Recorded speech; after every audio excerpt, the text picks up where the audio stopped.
আসসালামু আলাইকুম সুপ্রিয় শিক্ষার্থীরা, তোমরা সবাই কেমন আছো? আশা করছি তোমরা সবাই অনেক ভালো আছো। তো তোমরা যারা এইচএসসি 2025 মানে ব্যাচ, এইচএসসির ব্যাচ, তো তারা অনেক চিন্তা করতেছো যে তোমাদের কি এইচএসসি হবে কি হবে না। তো আজকের বিষয়টি সেটাই নিয়ে যে আজকে মানে তোমাদের এই করোনার কারণে কি পরীক্ষা স্থগিত হবে কিনা বা আগে পিছিয়ে নেওয়া হবে কিনা। তো এখন দেখো যে পরিস্থিতি চলতেছে, পরিস্থিতি কিন্তু পরীক্ষা স্থগিত করার কারণে। কারণ আজকে একটা নিউজ দেখলাম, আজকে একটা নিউজ প্রকাশ হয়েছে ভারতে।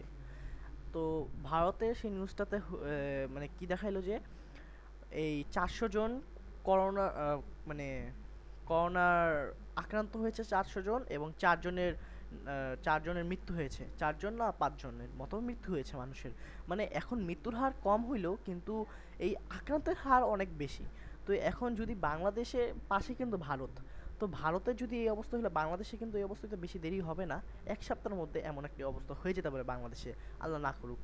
কিন্তু এখন দেখো যে পরিস্থিতি বাংলাদেশে চলতেছে, বাংলাদেশে কিন্তু শুধু ঢাকা এবং ঢাকা কুমিল্লা এইসব জেলায় কিন্তু খারাপ অবস্থা নয়, কিন্তু বিশেষ করে চট্টগ্রামে বেশি খারাপ অবস্থা চলতেছে। কারণ চট্টগ্রামে মানুষ করোনা রুগী দিয়ে ভর্তি হয়ে গেছে মানুষ।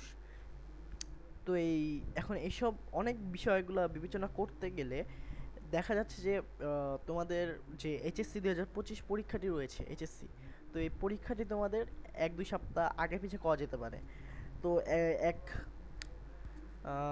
শিক্ষা মন্ত্রণালয়ের এক কর্মীর সাথে জিজ্ঞেস করা হয়েছে যে, মানে জিজ্ঞেস করা হয়েছিল যে, সে তার নাম বলেনি, সে বলেছে যে কিছু তথ্য দিয়েছে আমাদেরকে। যে তথ্যগুলো রয়েছে ওগুলো হচ্ছে যে উনি বলল যে তোমাদের যে পরীক্ষাটি আছে তারা এখন খুবই মিটিং করতেছিল, তারা মিটিং করতেছে 3-4 দিন ধরে যে তোমাদের পরীক্ষা নিয়ে কী হবে। তো ওই পরীক্ষার মধ্যে হয়েছে যে যে কি তোমাদের পরীক্ষার বেশিরভাগ চান্স আছে যে তোমাদের পরীক্ষা 2 সপ্তাহ বা 3 সপ্তাহ পিছিয়ে নেওয়ার, মানে পিছিয়ে নেওয়ার। ধরো তোমাদের পরীক্ষা এখন জুনে হবে, তোমাদের পরীক্ষা এখন হইতে পারে জুলাই, যাতে চান্সেস হইতেছে। আর যদি করোনা অনেক বেড়ে যায়, যদি লকডাউনের সিচুয়েশন হয়ে যায়, তাহলে তোমরা অটোপাস, ঠিক আছে, তোমরা মজা করো, তোমাদের এখন মূল্যায়ন করা হবে না আর। তো এই যে এইসব কয়েকটা তথ্য আমরা জানতে পেরেছি। আবার শিক্ষা মন্ত্রণালয় বলতেছে যে যদি পরীক্ষার বিষয়টি তো তারা এটা ক্লিয়ার করলো, আর যদি যারা কলেজে এখন উঠছে বা পড়তেছে তারা যেভাবে ক্লাস করতে পারবে ওই আগের মতো জুমে তারা অনলাইন ক্লাস করবে।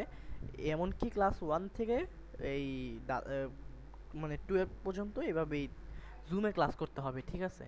এবং শিক্ষার্থীদের তোমাদের অনেক পরামর্শ দেওয়া হচ্ছে যে বারবার হাত ধুবে, 3 ফিট দূরত্বে থাকতে হবে। কারণ এখন দেখো তোমাদের করোনার বেশ বেড়ে গেছে অনেক।